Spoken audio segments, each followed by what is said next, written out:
Coming up on the News Center at noon, devastation in Oklahoma after a massive, deadly twister tore through a suburb of Oklahoma City. But there is a change in the death toll, with the state's medical examiner's office now saying fewer are dead than originally thought for now. We'll have the latest. Plus, gun rights activists across the state in Albany rallying against the SAFE Act. What they've brought with them to make sure their voices are heard today. Temperatures already in the 80s for parts of the area, so we're going to be warming up quite a bit this afternoon, plus a chance of thunderstorms. I'll tell you all about your forecast at noon. And Vermont becomes the fourth state in the nation to allow what's called physician-assisted suicide. We'll have details on the right to die law and what it entails at noon.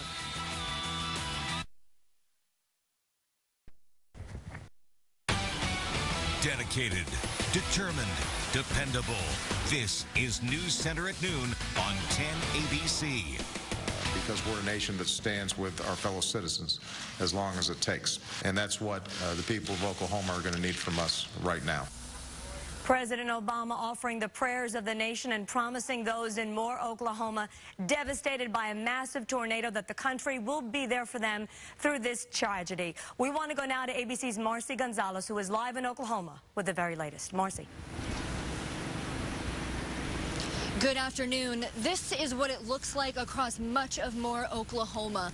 Brick homes toppled to the ground. This hospital with its facade and much of its top floor ripped off. Everyone there survived, but elsewhere others weren't so fortunate. The monster twister tore a path of destruction about 12 miles long, flattening entire neighborhoods, destroying homes, and leaving at least 24 people dead. Oh my God, that thing is getting huge. The National Weather Service says an EF4 twister packing wind speeds up to 200 miles per hour touched down in Moore, Oklahoma. Oh my God! It was dismissal time for the town's elementary schools, with students preparing to meet their parents when the tornado hit. Many of them sought shelter in closets, bathrooms, clinging to one another for support. I had them take their backpacks and put them over their heads. When the tornado passed, Briarwood Elementary School was wiped to its foundation, but miraculously, everyone there survived. We were told to get in our tornado precaution systems, but then they moved us to the boys and girls bathroom. But at Plaza Towers, much more devastation. Teachers and rescuers digging children from the rubble and carrying them to safety. Moore resident Jason Leger rushed his family into a storm cellar as he videotaped this tornado that would destroy his home.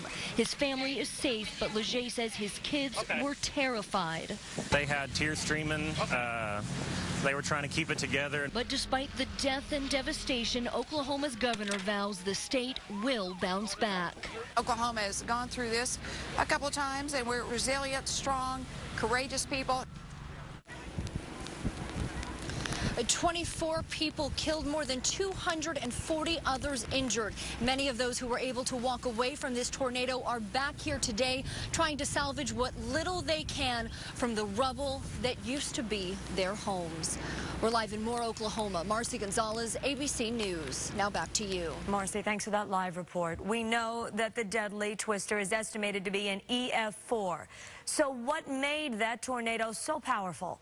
Kenny Berg, Steve Teeling, both in our weather center right now with more on the ingredients for what some are calling a monster tornado. Kenny. Well, that's right, Christina. This was a massive storm system, but this was day 2.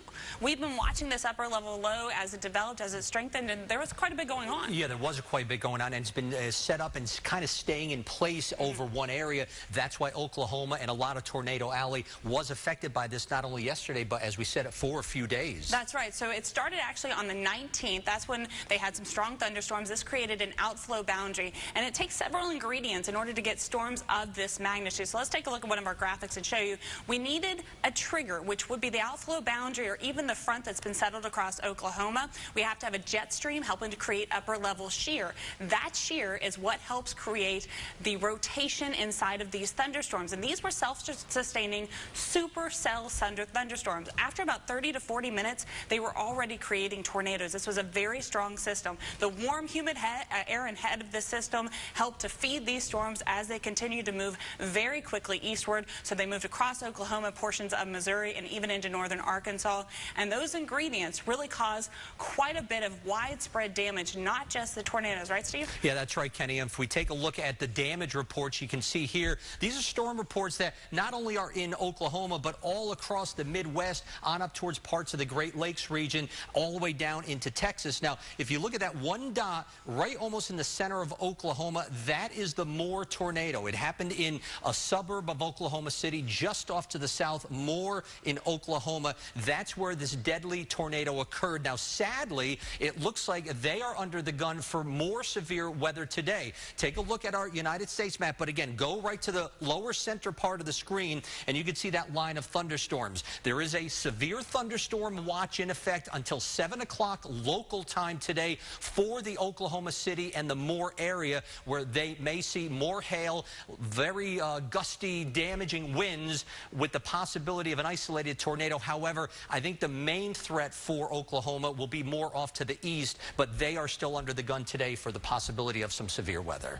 Well, that's right, and this is actually the third time in 14 years this area has been hit by a tornado, but it's one of the strongest ones, and I know there's quite a few more strong tornado history across that area. Isn't that right, Stephanie? Right, Kenny and Steve. Now, this isn't the first time, as Kenny and Steve just said, that areas in and around Oklahoma City have seen a devastating tornado like this. Now, this video that you're seeing behind me is actually a video from back in 1999 when Oklahoma City was hit with a tornado that left 46 people dead and $1 billion worth of damage. Now, however, this doesn't even make the list of the most deadliest here in the United States. According to the Associated Press, let's take a look back at the top 4 deadliest tornadoes in our country since 1900. Coming in at number 1, 695 people were killed when a tri-state tornado ravaged parts of Missouri, Illinois, and Indiana back in 1925. Now, in 1936, 216 people died from a twister in Tupelo, Mississippi. And coming in at number 3, and also in the year 1936, 203 people were killed by a tornado in Gainesville, Georgia. And finally, many of you remember this one very, very well. Just 2 years ago, tomorrow, eerily, on May 22nd, 2011, 158 people were killed by a twister in Joplin, Missouri. Now, remember to stay with us right here on the News Center throughout the day today for more coverage of Oklahoma's deadly tornadoes. Christina. All right, Steph, thanks so much. And stay with the News Center, because in our next half hour, we will have more on the tragedy in Oklahoma with an emotional look at what it was like for parents in that time of chaos yesterday afternoon when they did not know the whereabouts of their children who were in the local elementary school that took a direct hit from the twister. Of course, as we mentioned, the News Center will have the latest both on the air and online. And again, much more coming up in our next half hour. Well, to some news right here in the capital region now. Gun rights activists from across the state are in Albany to ask for a repeal of the New York SAFE Act. The SAFE Act, which was signed into law back in January, limits the number of bullets in magazines and changes the definition of an assault weapon. Opponents of the bill say it's unconstitutional and a clear infringement on Second Amendment rights. The News Center's Amy Cutler is live on the east lawn of the Capitol right now with their story. Amy.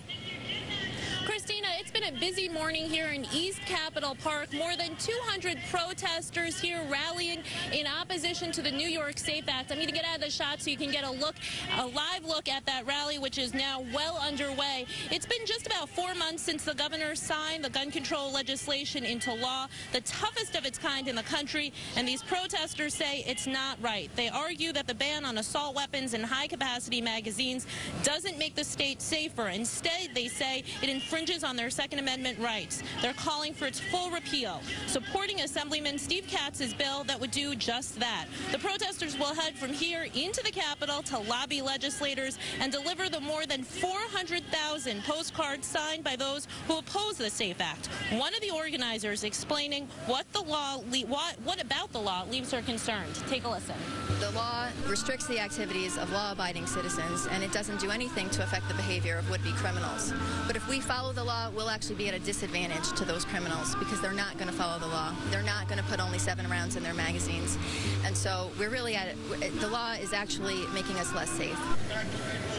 Some very vocal opposition there. Now, I reached out to the governor's office for a comment on this. They tell me they are not responding and had no response to this protest. The group, though, tells me they will not give up. They are vowing to continue to organize, calling again for the full repeal of the New York SAFE Act. We're going to follow them into the Capitol as they lobby legislators and have much more starting at 4 o'clock.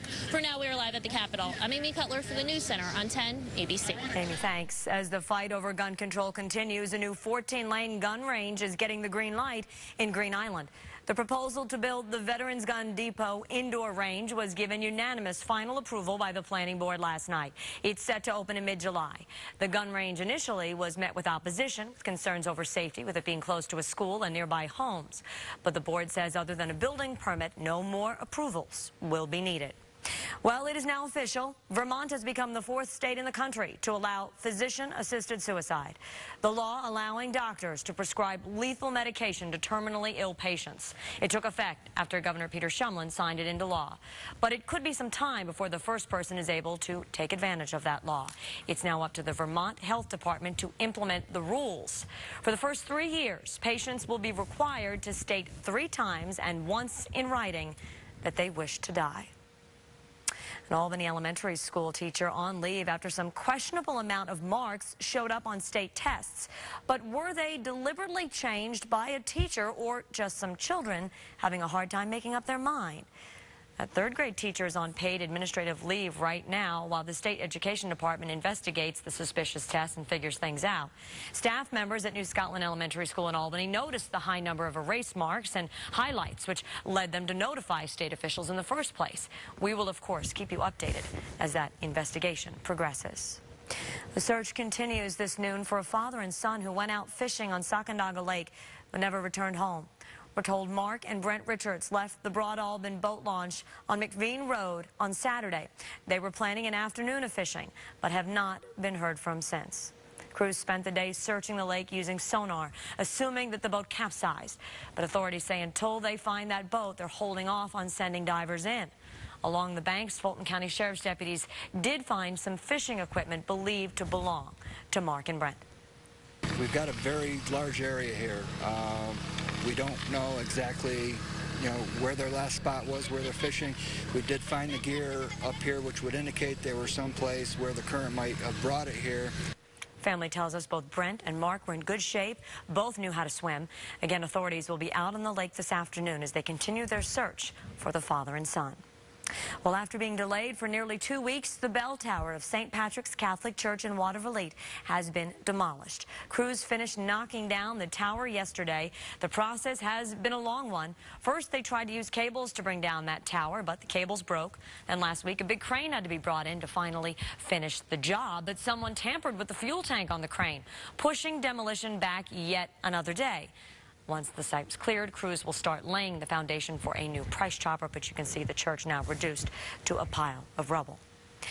New information right now. More than 3,000 potentially dangerous drivers kept off New York State's roads thanks to a crackdown on repeat drunk drivers. Now, because of new rules imposed just last September, the Department of Motor Vehicles reviewed nearly 4,000 applications for relicensing from people who had 2 or more alcohol or drug-related offenses. Almost 2,000 were denied licenses permanently. Another 1,500 were denied for another 5 years. Still to come right here on the News Center at noon, reusable grocery bags being hailed as a better choice for our planet. But are they a danger to your health? The News Center's Nicole Lally puts the bags to the test, actually tests out what's inside those bags. I got some surprising results. We'll have all that for you coming up. Plus, Apple officials head to Washington today to answer questions about some of their business practices. We'll explain that. And New York City's controversial stop and frisk law under fire. We'll have details when the News Center at noon continues. First, though, we want to remind you, if you have a news story or you see news breaking, plenty of ways you can get in touch with us. You can email us, call us, get a hold of us on Facebook, or send us a tweet.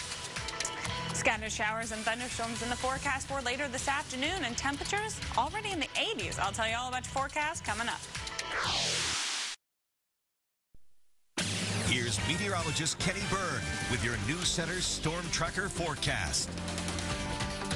Well, good afternoon, everyone. I'm News Center meteorologist Kenny Berg. So we woke up this morning, or at least some of us did, to a few scattered showers and some thunderstorms, especially across our northern viewing area. And out there right now, we're seeing partly cloudy skies, but we do have the chance of scattered showers and thunderstorms this afternoon as a stationary front settled across New York. That'll be a good trigger mechanism for some of those thunderstorms. So here's your forecast for today. Now, we're already warmer than what we expected to be at this time, so highs saying about 83, but it looks like we're going to be warmer than that this afternoon. We could see highs in the mid-80s with winds out of the west at about 5 to 10 miles per hour. Those scattered thunderstorms could continue this evening. They'll taper off later tonight. Lows will drop down into the 60s, so tomorrow will be another mild morning, and it's muggy out there. So we're going to keep these warm temperatures until Thursday when a cold front moves through and we start to drop our temperatures on Friday.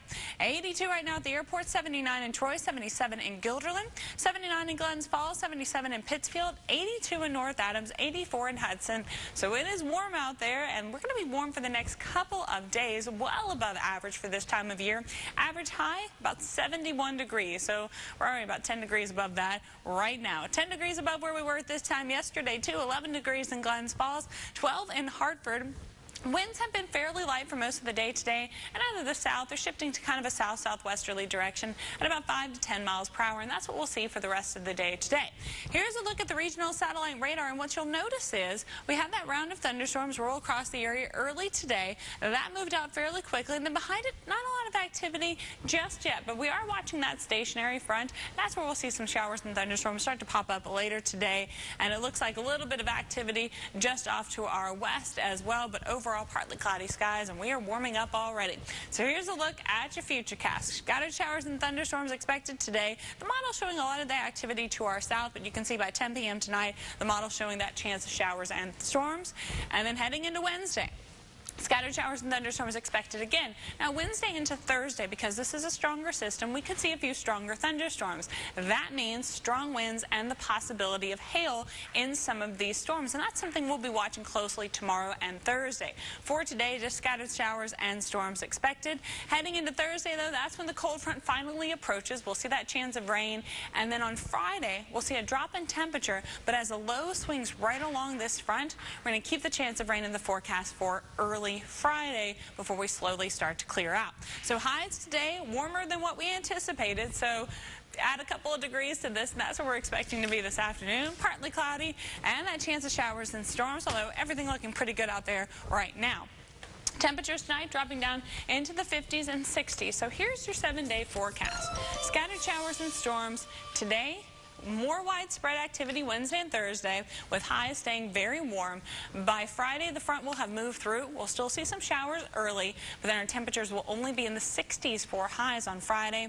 Saturday will be dry. Sunday, a few scattered showers possible, temperatures staying in the 60s. And then your holiday Monday, partly cloudy with highs near 70 degrees. So things definitely are looking better by the end of the week. And we're going to closely watch tomorrow and Thursday, because that's our potential to see those stronger storms, and that's what we'll be watching out for. Right. There's the potential for the severe weather. That's exactly right. Tomorrow and Thursday. All right. Thank you, Kenny. Well, the hearings into the IRS scandal continue today in Washington, and lawmakers will have their first chance to question the man in charge. What the big question is when we return. Plus, someone in Florida holding that golden ticket. The only problem, they don't seem to want to come and collect. We'll have the latest on the mystery Powerball winner when the News Center at noon on 10 ABC continues.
Now to more controversy at the state capitol.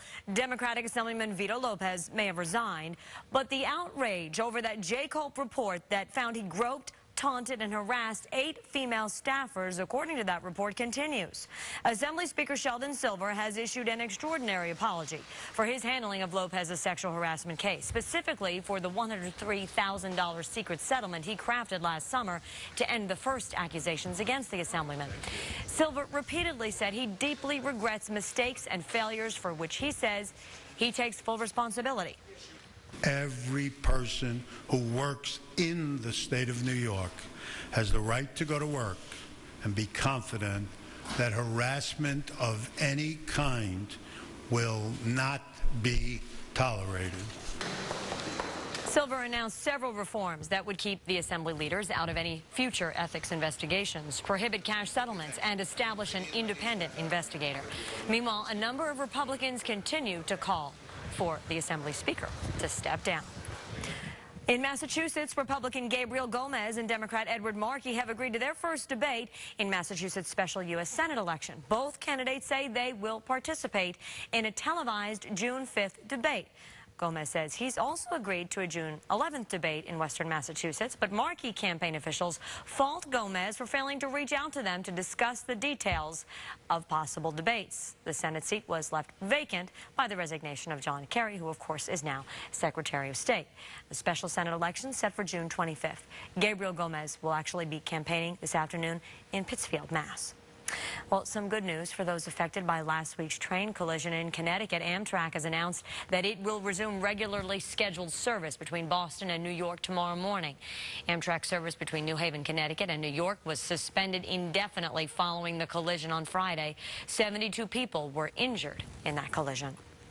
IRS officials are back on Capitol Hill today to testify about the selective treatment of certain political groups seeking tax-exempt status. ABC's Susan Salney is in Washington with the latest on that. Top IRS officials on the hot seat this morning as Congress probes who knew what, when. I intend to get to the bottom of what happened. We will follow the facts and see where they take us. Burning questions inside a hearing at the Senate Finance Committee. In a reversal from previous claims, the Obama administration now admits that the IRS did inform a top White House lawyer last month about its investigation into improper scrutiny of conservative groups. But according to the administration, that lawyer stopped short of sharing any information with President Obama. She made the decision or the judgment that it was not necessary or appropriate to inform the president of this. Throughout the escalating firestorm over the IRS's targeting Tea Party groups seeking tax-exempt status with extra scrutiny, the White House had maintained that it first learned about the scandal through press reports, a notion that Republicans said they found highly suspect even before the latest revelations. The former acting IRS commissioner has blamed the scandal on foolish mistakes by federal employees at an office in Cincinnati, Ohio. I want to apologize on behalf of the Internal Revenue Service for the mistakes that we made and the poor service we provided. According to a new ABC News Washington Post poll, 3/4 of Americans see the IRS's behavior as inappropriate. Despite those poll findings, the public's view of President Obama is largely unchanged since the spring, with 51% saying they approve of his performance. Susan Salney, ABC News, Washington. Top Apple executives are on Capitol Hill today, set to defend the company's tax practices amid harsh criticism following a Senate investigation. A report by Senators John McCain and Carl Levin claim Apple used a complex web of offshore entities to avoid paying billions of dollars in U.S. income taxes. The report says Apple relies on a number of unusual accounting tactics and a handful of subsidiaries in Ireland to reduce its tax bill. But some experts say what Apple is doing is perfectly legal, and Apple is not the only company doing it. There is much more to come on the News Center at noon right here on 10 ABC, including an emotional look in Moore, Oklahoma, where parents were frantically trying to find their children after this massive tornado touched down there late yesterday. Plus, reusable bags becoming a popular alternative when grocery shopping, but is the trend potentially putting you at risk? The News Center's Nicole Lally will have a closer look at that. And the hunt for Florida's elusive new millionaire continues. The latest on that mystery person with that winning Powerball ticket. That's when we come back. Keep it here.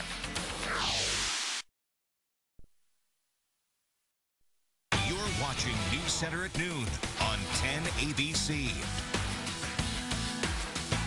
Welcome back, everyone. I'm News Center's Christina Arangio. We are learning who President Obama will award the Medal of Freedom to. The posthumous presidential medal will go to Dr. Sally Ride. She was the first American female astronaut to travel to space. Ride died in July 2012 after a battle with pancreatic cancer. The president says Ride is remembered not only as a national hero, but as a role model to women. And Ride broke another barrier by disclosing that she was gay at the end of an obituary she co-wrote with her same-sex partner just before her death. The Medal of Freedom is the nation's highest civilian honor. Authorities are set to release more than 300 photos taken by investigators in the aftermath of the 2011 Tucson shooting rampage. The Pima County Sheriff's Department says many photos show the parking lot of the shopping center where the shootings took place back in January of 2011. 6 people were killed, and former Congresswoman Gabrielle Giffords and 12 others were seriously wounded. The images are being released nearly 2 months after the Sheriff's Department made public over 2,700 pages of investigative reports examining the shootings. And the trial examining the New York Police Department's stop and frisk policy is now awaiting a judge's final decision. This after attorneys delivered their closing arguments after 9 weeks of testimony. The federal class action lawsuit claims that police officers routinely stopped minority men, particularly black and Latino men, without legal reasons. According to the NYPD, the policy in which police stop, question, and frisk people they consider to be suspicious is used to deter crime. But the practice has been widely criticized. Officials say a prompt decision is expected. The Army private who gave more than 700,000 secret U.S. documents to WikiLeaks is returning to Fort Meade for the last scheduled hearing before his military trial next month. Officials say the pretrial hearing today for Private First Class Bradley Manning concerns classified material that would be used as evidence during the trial that begins June 3rd. Manning has pleaded guilty to reduced charges that could send him to prison for 20 years. But military prosecutors aim to convict him of the greater offenses, which carry life sentences. It is still a mystery as to who won that $590 million Powerball jackpot on Saturday night. We know the winning ticket was bought in Zephyr Hills, Florida, but that's about all. It will be known who wins because it's a small town and everybody talks. But no one seems to know who has the lucky ticket worth nearly $500 million, and if they do know, they're not saying at this point, not even the town mayor. Maybe it's just a really good secret at this point. Lottery officials say it's the most valuable winning ticket ever. Jackpot worth $590.5 million. That's only if the winner takes the annual payments. Take it all at once, and it's nearly $371 million. The lottery withholds 25% in federal taxes, but in Florida, get this, there is no state tax, which is great news for the winner, who's left with a little less than $278 million and change. Quite a bit of money. Well, here at home, we are starting to see a pop-up shower or two, possibly a storm out there. So let's get over to News Center meteorologist Kenny Berg for more on that. Hi, Kenny. Well, that's right, Christina. We were talking about the stationary front that settled across New York, and along that front, we're expecting showers and thunderstorms to develop. And we're already starting to see a few pop up here and there across New York. So let's take a look at the radar. And at the beginning of the loop, you're going to be able to see the line of thunderstorms that rolled through this morning. But at the end of the loop, right there, you can see those few showers and storms popping up. That's what we're going to be watching today. We're not expecting anything really widespread. They're going to be scattered showers and thunderstorms across the area. But look at these temperatures. We have already warmed into the 80s. 82 in Albany, 84 in Hudson, 81 in Saratoga. So highs today, we're expected to be in the lower 80s. Looks like now we're probably going to be getting into the mid 80s. Some areas maybe even warmer than that. Winds have been out of the south at about 5 to 10 miles per hour. We're still seeing southerly winds for most of the area, and that's what we'll experience later today. So high temperatures, mid 80s for most of the area. Some of us getting a little bit warmer than that. Partly cloudy skies with scattered showers and thunderstorms developing this afternoon. Tomorrow and Thursday, we have a better chance of seeing stronger thunderstorms as this cold front approaches. That means strong winds and the possibility of hail, and that's something we'll be watching very closely over the next couple of days. Now, tomorrow's high temperatures, mid-80s. Thursday, near 80 degrees. Then that cold front moves through, and we'll see our temperatures drop for the weekend. I'll tell you more about your forecast coming up in just a bit. Christina? Kenny, thanks so much. We do have more now on the developing situation in Moore, Oklahoma, which, of course, was devastated by that deadly twister yesterday. yesterday. The latest death toll, 24 people killed, including at least 9 children. Those numbers expected to climb, but the state medical examiner's office actually revised those numbers downward for now. But again, the search continues to try to find any possible survivors. Of course, they could find others who have been killed that may have been trapped in the buildings that were leveled by the power of that storm. And we want to show you these pictures now, right here. This was one scene of panic in Moore, Oklahoma, after the twister ripped through and parents ran to the scene. They were searching for their children, hoping to find them alive. And you can see some of the reunions here. This is in the area of Briarwood Elementary School that was ravaged by the twister, just clinging to their children when they do find one another, parents and children here. You get a sense, though, of the shock in everyone's faces, from the young kids to the adults. Many just walking around in a daze, unable to comprehend what's happened, and others so frightened by what they had to live through. So many trying to find loved ones there. You can see hands raised as they're trying to reunite parents and children as they find them there. And we want to show you one emotional reunion now. Moments before Trenda Purcell is reunited with her son Camden, who you'll see sitting with another adult until his mom arrives. Take a look at this.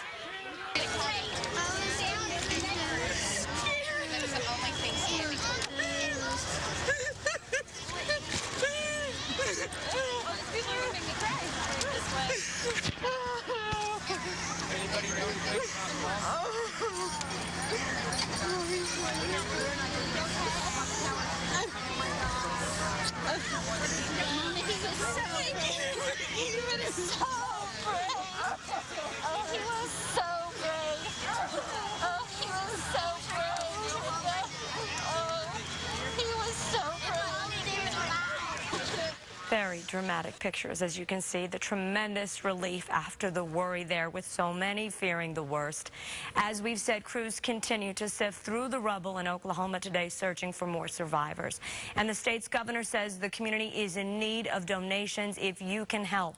So many lost everything in the devastating storm. The biggest thing we need is probably just donations at this point in time. There are families that have lost their homes. There are certainly businesses that have been destroyed. But not only did we have the tornado here in Moore and Oklahoma City, but we also had tornadoes on Sunday. And just yesterday morning, I was going out throughout other areas of the state, walking through the debris areas and talking to families and businesses that had had homes destroyed on Sunday afternoon. And of course, to have this happen again on Monday has created a lot of extra need in our state for services. And for more information on donations and how you can help if you'd like to do so, you can visit our website at news10.com. All the information is there. Maybe you can do your part. Well, you would think using reusable grocery bags would be a good thing. Less trash, better for the environment, less trash, pardon me. But is there a downside? The News Center's Nicole Lally reports on the dangers of those reusable bags. We'll have that. You're watching News Center at noon on 10 ABC. Welcome back, everyone. I'm News Center's Christina Arangio. Well, it seems like everywhere you go these days, stores are selling reusable shopping bags. And they often offer discounts for people who bring their own bags rather than use plastic. Those bags do come in handy. But as the News Center's Nicole Lally shows us, what you can't see inside the bag could actually be a big problem. Like this one that I picked up in Pennsylvania, I love. Annie Vetz uses her green shopping bags for just about everything. My daughter uses one for a gym bag. We use them when we go to the beach. These once trendy bags, designed with the environmentally conscious in mind, are now commonplace in shopping carts. But not so fast, says infection preventionist Marty Luzinas. Just because it's a reusable bag doesn't mean it's a self-cleaning bag. As a busy mom, what's really inside my shopping bag is not exactly what's at the top of my list every day. But I decided to put my own bags to the test to see if there was anything inside that could be making my family sick. Luzinas took my bags to the lab at Albany Memorial Hospital, swabbing samples from the 3 most common types of reusable bags: all cloth, all vinyl, and a combination of vinyl outside with a fabric lining inside. We'll get back to my bags soon, but what is commonly found in green bags? Probably a zoo of things. Salmonella and E. coli, even the norovirus, have been detected on reusable shopping bags. Many times these bacteria are found on raw poultry and meat that may not be properly wrapped in the grocery store. But fruits and vegetables can carry bacteria as well. And what sticks to your bags when you're in the checkout line at the store can quickly contaminate your car and home. And think about where you put your bag when you come home. You're taking it, you're putting it on your kitchen counter, emptying it from there. If something has leaked through, you're contaminating your counter. Back in the lab, the tests on my bag showed some pretty disgusting results. It almost looks like fur or something growing on the plates. All 3 bags testing positive for bacteria. We have that one colony of bacillus, the hemolytic one. It looks like maybe a couple colonies of strep and maybe a staph. When you look at, you know, the number of colonies we have there, that is a pretty heavily contaminated bag. So what can you do to keep you and your family healthy? So you really have to be conscious of what kind of bag you're using and how you're using it and how you're cleaning it. Also, stick to plastic for your meats and make sure your fruits and vegetables go in the plastic bags provided in the produce section before they go in your bag. And don't store your reusable bags in the trunk of your car. The trunk is one big incubator. Even though Ann says she regularly washes her bags, This one I usually wash by hand when I need to wash it. she's well aware that being smart about where and how you use them is important. And that was Nicole Lally reporting for us. For tips on how to make sure you care for your bags correctly so you can keep using them and keep them clean, you can go to our website at news10.com. Still to come on the News Center at noon. It's official. Tumblr has a new owner. Coming up, we'll take a look and tell you why they don't plan on changing a thing. Here's meteorologist Kenny Berg with your News Center Storm Tracker forecast. Well, good afternoon, everyone. I'm News Center meteorologist Kenny Berg. We woke up this morning to a few thunderstorms rolling across our northern viewing area. This afternoon, we are expecting that chance of scattered showers and storms along the stationary front that's pretty much settled across the area. So let's start with a look at the radar, and you can see we have one storm out there right now. As of right now, it's just some heavy rain, and we are expecting to see more scattered showers and storms later today. Better chance of rain Wednesday and Thursday as the cold front approaches the area.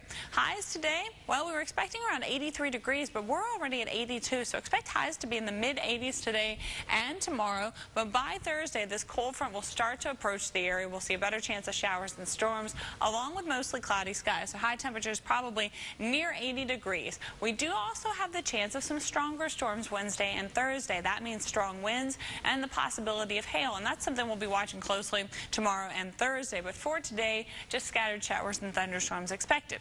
82 right now at the airport, 83 already in Troy, 81 in Guilderland, 84 in Saratoga, 79 in Glens Falls, 77 in Pittsfield, 88 right now in Hudson. It's really warm outside.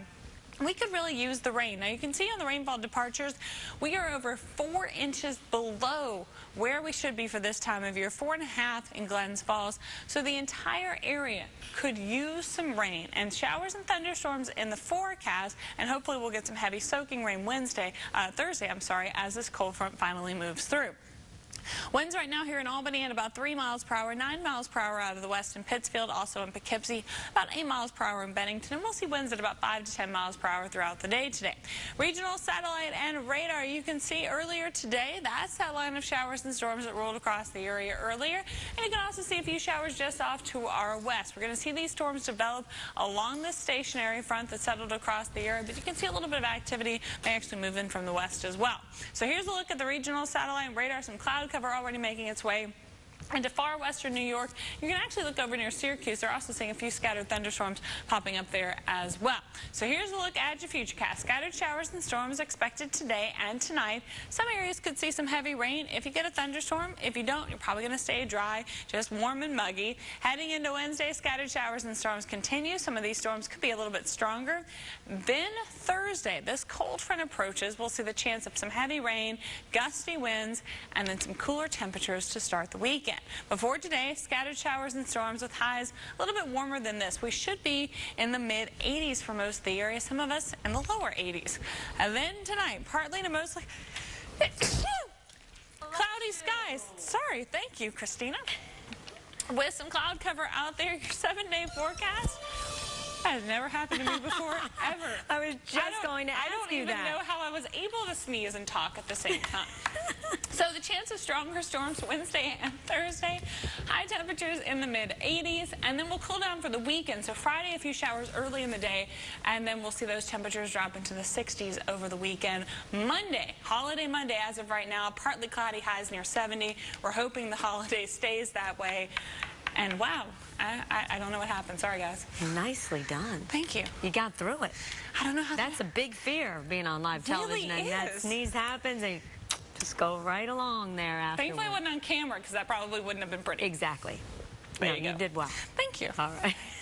Still to come. We'll have much more for you. Keep it here. You're watching News Center at noon on 10 ABC.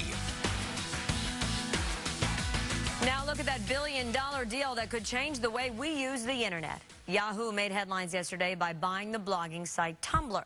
That allows millions of users to be their own publishers of anything and everything. The announcement came from Marissa Meyer's own Tumblr page. I'm delighted to announce that we've reached an agreement to acquire Tumblr. The Yahoo CEO is betting $1.1 billion that the venture will be a match made in digital heaven. Created in 2007, the hugely popular Tumblr allows users to share thoughts about everything from food to fashion to pop culture on their blogs. It boasts 108 million of them. More than 300 million monthly visitors spend a whopping 24 billion minutes on the site every month. It's the brainchild of 26-year-old David Karp, the hipster high school dropout who founded the company from his childhood bedroom and will remain Tumblr's CEO, with Meyer's full support. We are not going to screw this up. And that was ABC's George Stephanopoulos with that. Now we'll look at your top business stories this afternoon. Boeing's Dreamliner back in the air. A United Airlines flight from Houston to Chicago marks the first time the 787 was back in the skies after being grounded in January because of problems with its battery system. Back in the skies here in the U.S., I should say. United is the only U.S. carrier currently flying the 787 and is scheduling other flights from Houston this week. Subaru recalling a handful of 2013 Outback and Legacy models for problems with the steering. It's an issue the automaker thought it had fixed last year before vehicles were even shipped to dealers. But two customers complained their steering failed. Subaru has begun notifying dealers now, but has not yet informed those customers. We're back in a moment with a final check of your weather. Warm day out there.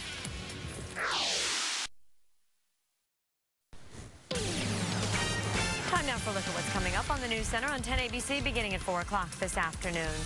Taking a look at those stories, we will have much more on the deadly tornado that swept through Moore, Oklahoma yesterday, with the search and rescue efforts continuing today. We'll take a look at how you can help those affected by the tornado with the Home Depot Foundation just creating a relief fund to try to help in that recovery in Oklahoma. We'll tell you more about that. And a rally at the Capitol against the New York SAFE Act will tell you more about what the group says that it wants. All those stories and a lot more coming up on the News Center at 4. Finally, from us, we're seeing a few pop-up showers out there, right? Yeah, It's pretty hot out. I shouldn't say hot, but warm. Absolutely. It's getting close to hot. We're almost in the mid-80s. That's pretty warm out there. And it's muggy, and we're going to see highs today staying in the mid to upper 80s for most of the area. Wednesday just as warm. Now, Wednesday and Thursday, we have the chance for stronger thunderstorms. Then Friday, our temperatures drop. We're going to see highs in the 60s Friday, Saturday, and Sunday. So some big changes in the forecast coming up. All right. Thanks for watching, everyone. We will see you back here at 4 o'clock. And we'll, of course, have the latest on the twister in Oklahoma on the air and online.